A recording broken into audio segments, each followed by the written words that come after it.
podcast from ITS. My usual co-hosts here with me, Catherine. Hello. Hello. How are we? Good, thank you. And we're joined today by an ITS friend, Claire Davies, who's our People and Culture Director. And we're going to chat about some people-y stuff and different things. That's right. See where it takes us.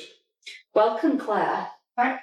So, we're going to dive straight in. Can you tell us a little bit about your career journey today? Because people is clearly like one of the biggest, if not the biggest role in a company, and kind of leading that function. So, a little bit about your career history and how you ended up at ITS. Okay, so I guess why HR people in the first place? I didn't really know what I wanted to do. My mum did HR and I'm quite nosy, so I feel like it's just a good place to be when you're a bit nosy. So that was my focus, and that's what I've always done since I left uni. Most of my background has been more in the highways, so I spent a lot of time supporting HR and the highways background.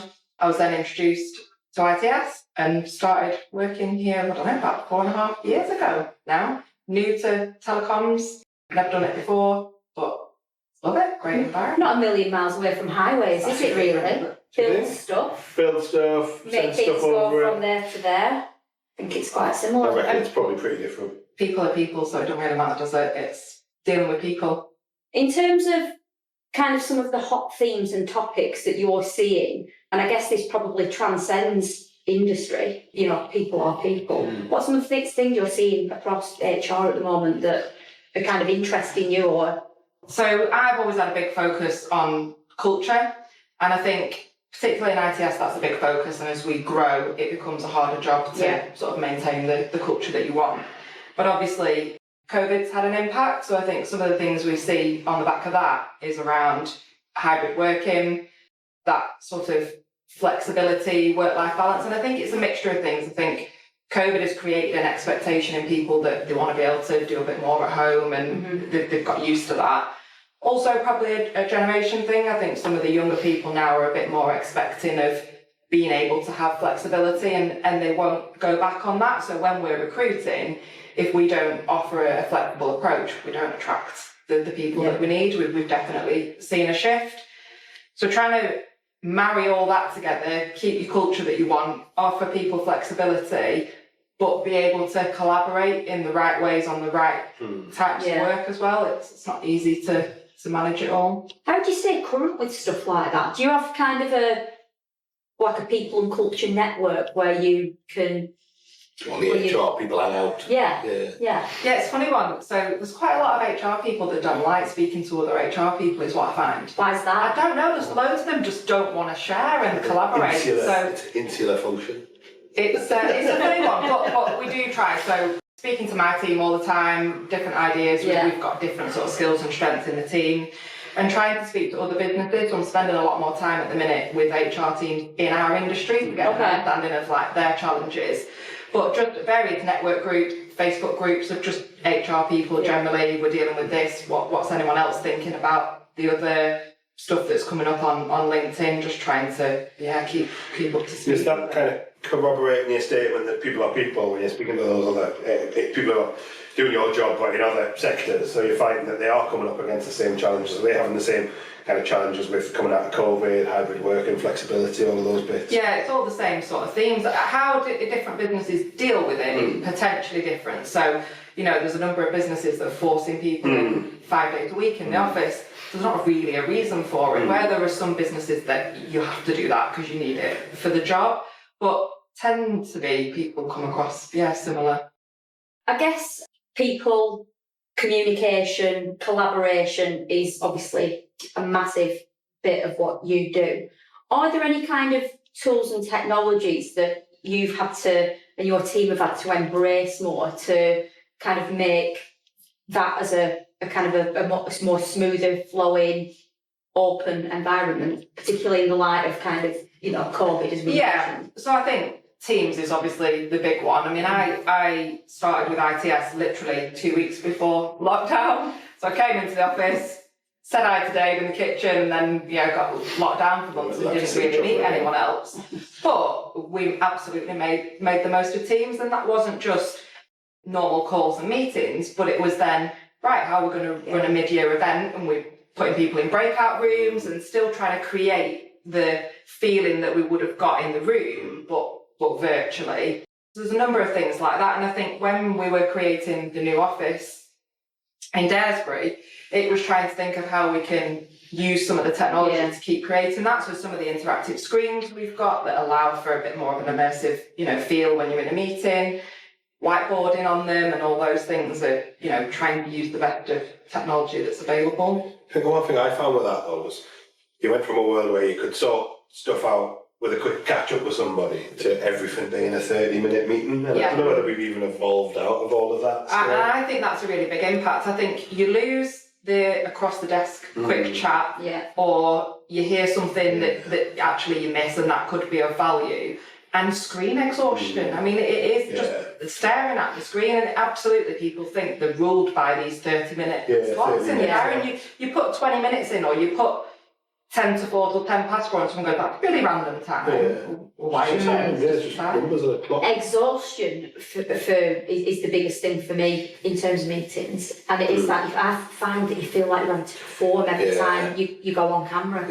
And it's a shame really that my mobile phone signal isn't better where I live, because I would 100% do phone calls. Yeah, I think so. I like to chat from the car, but I think from a culture point of view as well, I think certainly maybe kind of different size businesses. I mean, you look at corporates, a lot of corporate culture is bottom up, not top down, and I think certainly people I know who work in those environments who are still at home, they've lost some of that. The culture's gone from being kind of a mix of bottom up and top down that blended nicely into a mix of all top down because people aren't spending time together. And there's definitely a balance. I get your point. I think it's right for everybody to be forced to return to work 5 days a week, but I also don't think it's right to be at home 5 days a week either. And I think it comes down to the needs of the business and the individuals. And I think if there's an element of trust there and choice, so trust people to do what they need to do to perform the job and give them the choice to do that. And, we created an office space that we wanted people to come to rather than force people to come to.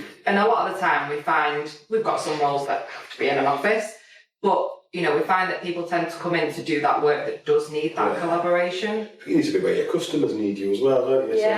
So any business serves some kind of customer. And if they need certain functions to be available 9 to 5, then those functions need to be available 9 to 5. You can't say, well, work all night. And you can't really, because that customer is relying on that role. There might be a role where you can do that, but it might not be that thing that you're doing now. Yeah. What's your biggest kind of success story over the last few years from a kind of a people and HR perspective? Hiring me. Interesting. I'll give you the real answer. I'm not involved. Which is why they made that decision. I think here it's the speed and rate that we've grown and found not just people but amazing people. So when I started with 23 people, about 242 now in 4.5 years. That's pretty mega. And some of the people and talent we've got in this business and our ability to attract them and keep them and grow them and develop them, I think it's brilliant. How difficult or easy, I'm not sure what the answer to this is, has it been to try and retain, because when you're that small group of people and there's that real family feel and you grow and you grow and you grow, how, back to the question, difficult or easy is it to try and ensure you keep that small business family, everybody in it, feel versus, oh God, we're tipping into corporate work? And it's difficult. It's not an easy thing. It's something that needs actively managing, because the more people you put in, you sort of come away from that. So some of the things we try to maintain is how we recruit and some of the values. So we spent a lot of time on our values, but we involved our people in that. So what did they feel were the right values? And then we kind of recruit against those. We spend a lot of time recruiting for attitude, not just kind of skills and ability. So it's that kind of cultural fit, and we're really upfront with what it feels like to be here in a recruitment process, so that, we sort of get the people that are our kind of people, if you will, but always with a view of a bit of diversity. So you don't want replicas of everybody, but you want them all to be able to work together, and it's not an easy thing to balance, and we don't always get it right. So we've been speaking to quite a few people across this podcast, and we talk about emerging technologies that are interesting people that we might see as a threat, which increase competition. From a people and culture perspective, are there any technologies that you've got your eye on that you think, we do need to keep an eye on that because it could impact over here, or conversely, actually, no, we're not bothered at all? So I think always have to be bothered for a number of reasons, and it's any change in technology, and whether that's because it's going to change how we do things, potentially for the better, and it's going to impact people's jobs, or it's going to change the skill set that we might need. So what's coming down the line that actually I need to go looking for different skills that we don't have at the minute, or we need to keep up with these in a different way. And I think AI just feels like the big buzz thing at the minute. But I can see it already. Some of my team use it when we're looking at job descriptions, 360, feedback, process forms. We've, use it for things like that. How much of an impact it's going to have, don't know. There'll always be a people element to everything. But will that start to reduce and we can automate a number of things? Yeah, maybe. But got to kind of always have an eye on those things. Yeah. What do you love most about working? So you might think you know people, or you might expect people to behave or react in a certain way, and most of the time they just don't necessarily do what you think, or something comes a bit left field that you weren't expecting. I quite like a bit of chaos and a bit of variety, and people give you that. Guaranteed people give you that. But it's not for everyone, is it? We were discussing this before about working in certain industries. Some people are, and particularly in technology, throw together people and technology as an industry, and it's like a perfect storm, isn't it? Yeah, it doesn't always go together, but works for me. So, onto your own personal tech, Claire. What piece of technology couldn't you live without?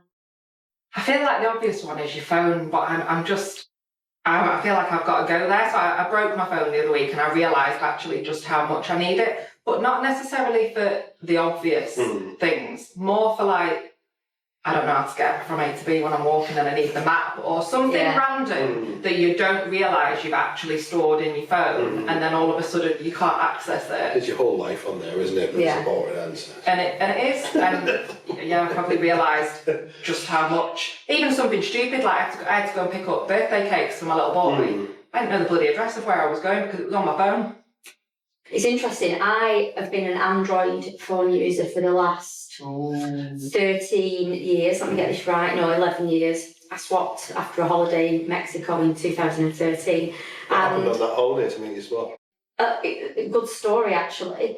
It was an old iPhone 4, so that's how far back we were going, and a grain of sand got stuck in the on-off switch. Oh no. So the only way, I couldn't actually turn it off, I had to wait for the battery to die, and then to turn it back on I had to plug it into a power source. That was back in the days when they made you turn it off on the plane? So I was a little bit screwed with that. So I ended up switching to Android, and I've been with Android ever since. And then yesterday I picked up my new iPhone 16 Pro Max.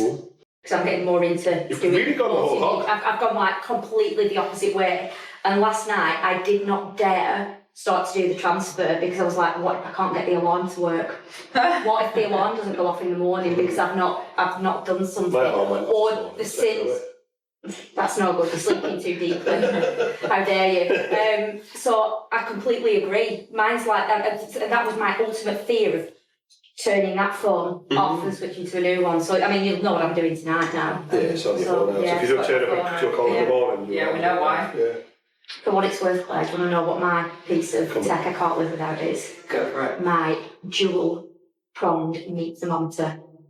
Wow! I never That's make people fancy, ill. isn't it? I know. You can actually put it in the oven and have the door closed with the wires coming out. You can take the heat, but it just means you get your meat perfect every time, and you don't kill people when you come around for a barbecue. So it's a little bit analog. Actually, no, we had another one, didn't we? That was his favourite piece of technology was a knife. Yes. A knife. A knife. What was so good about it? You can't survive without one, Can't really. survive without a knife. You reckon you could survive without his phone, but not a knife? Just to throw that into the mix. I reckon I could survive without a knife and not a phone. I think he was thinking like end of world scenarios. I just don't think I'd be good in that situation. Just anyway. go. I'd bad phone a friend. Take me. What are you going to phone him? It's the end of the world. Your phone's not working anymore. Battery's dead. No power. Oh. Right, and then this is the guest, the quotation from our previous guest. What would your superpower be? Oh. I would. Oh, so I overthink this. My instinct was to say, read people's mind. Oh, Proper Then I HR answer that, innit? You'd be- really? But then I think, do I really want to know? Probably Do not. I really want to go there? It's just like a monkey with a symbol inside mine. What was the film? There was a film, wasn't there? Oh, it was What Women Want, which is a terrible title thinking about it now. It's not aged well, has it? Lots of things happen. Yeah. So not mind reading them. So that's my. Or being able to be invisible for a little bit. Just dead nosy. I just want to snoop. Worked in HR, invisible. Invisibility. I want teleportation for me. I hate travelling. I don't mind. People say hate flying because they're scared of it. I couldn't care less about that bit. I'm just so bored. Like, it'd be great to just be like that. Yeah, that is good. Get from here to here. Yeah. No bother. Teleportation. Be well efficient. Save your life time. It would. But then all that work I get done on the train I wouldn't be able to do. But I just find travelling I'd like to fly. Well, like actually fly. Actually fly, yeah. Not like a bird wing or anything, but just, Icarus. Yeah. And on that bombshell, I think that's a wrap. Brilliant. Excellent. Thank you very much. Claire. Right. No, Fun. Thanks for having me. thank you for coming on. Yeah.